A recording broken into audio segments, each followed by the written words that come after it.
hello everybody, Richard the Urban Warlock here. This is part 2 of this week's You and Them reading. You and Them readings are available, link in bio, 20 quid, okay? Most cases I'll do it same day or after, pretty quick here. Right, so you'll have to excuse me if I stumble my way through this. As I said in part 1, my brain's gone a bit foggy. We were up till late last night in the subscription battle. We finished 8th out of 200, so thank you for all my subscribers. Got over 100 now, it's good, isn't it? Yeah, I couldn't do it without you. It's a team effort, so thank you very much. Right, so a bit of cloudy part 1 in regard to you, because there's a few different ways that we could go. So let's do them now. Let's see where they're at, okay? Just remind you, these are collective. Take what resonates. Right, okay.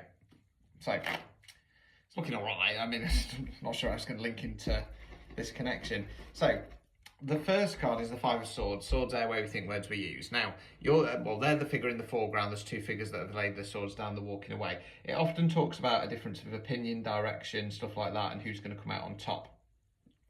Well, it's them. It can talk about winning some kind of mental battle as well. I'm not sure which way to go with that yet. We then got the Ace of Wands. Wands fire action. Ace is bringing in a new energy, not starting something new. So they're sat in this energy of, right, long term, what do I actually want? Who am I? What am I doing here? What's going on? We then got the Six of Pentacles. Pentacles, money, finance, non-financial wealth. That's what you're investing your time, efforts and energies in. Now, this card's about balance, equal give and take. So you got the chap there who's giving money out to the poor. He's got the scales in his hand. I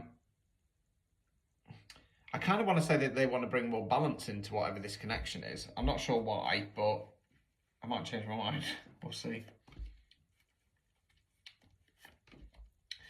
Right, okay, we then got the Sun card in the reverse position. Now, the Sun card is a fixed card. It is the most positive card in the deck. It means the birth of something new, okay? Now, in this case, I'm going to say it's the birth of a Sun card relationship. Now, it's in the reverse position, which is saying basically it's on hold.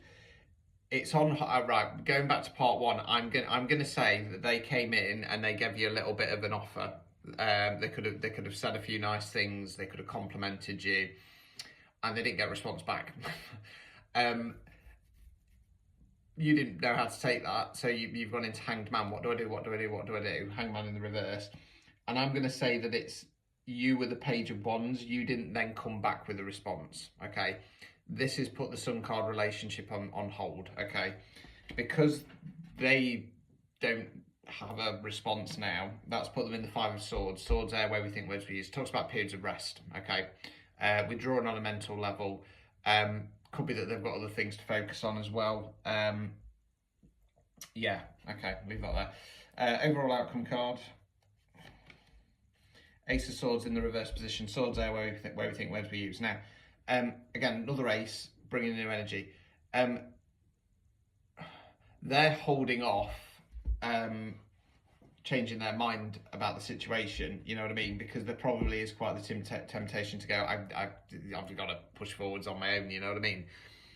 They're holding off on doing that, at the moment at least, okay? I mean, as I always say in my readings, you know, don't ever wait for somebody, you know what I mean? Don't ever wait for somebody. If, you know, if there's other opportunities to come along in the meantime, don't give up on an opportunity for love, ever, you know what I mean? Because, you know, you never know what's going to happen at the end of the day. But yeah, they're kind of can I say that? It's either that they're holding off on kind of changing the mindset, or they're holding off on communication. Probably a bit of both. Right. Obstacles or blockages. King of Cups. Cups, water, emotions. Now, I often find these advice cards are more for yourself than the other person, because obviously the other person's not having a reading. It's got this funny feeling, and I don't know why I'm saying this, but the obstacle or blockage here for you is that you're seeing this person as a King of Cups. Now, that's a good thing, because the King of Cups is solid, he's grounded, he's stable, he knows how to show his emotions, he's not going to be overly you know, protective and stuff like that. But at the same time, as I'm holding the card, I've got this word intimidation coming into my mind. It's almost like you're intimidated to be with the King of Cups. Excuse me, a little bit of a mouthwash from all the talking yesterday. Yeah, yeah. I can't move away from that word intimidation. Right, removing any blockages. Hermit card in the reverse. Okay. Again, this is going to be advice for you. You need to realise that you're stuck in reverse hermit mode. You need to do a little bit of shadow work, which you're refusing to do. It's nothing really heavy.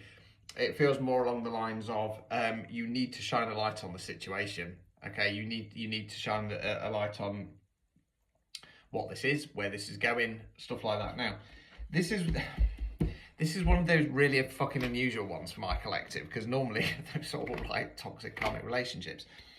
This is one of those really unusual ones that happen very, very rarely, whereby this could be a sun card relationship. This could be divine counterparts territory. It feels like, if you've not seen part 1, go and watch it. Give me a follow watch there. It feels very much like this is something from the past that never really got off the ground. There's a new kind of reconnection. They've kind of shown you a little bit of kind of emotion, affection, stuff like that, and then you've kind of pulled back. You've gone into the hanged man mode. But this has the potential to be really, like I say, divine counterparts territory. The problem is, and I'm not just blaming you because they've come in like a page of cups. You're both acting like children, basically, or you have been. They're now kind of they're kind of laying low, put it that way. They're laying low a bit. They're avoiding from saying anything. Possibly it might be also a little bit of an avoidance in regard to changing their mind on the situation. That feels like something separate. This one feels like they've been busy. I don't want to say that. No. I feel like this is them winning over some kind of battle in their mind. There could have been questions and doubts in the past to whether you were their person, and there could have been. You know what I mean? It feels like they've won that battle, and then, like I say, some of this might not have happened yet. They've decided, they've reassessed and gone, what do I want? Okay, they've realised that you bring in balance for them.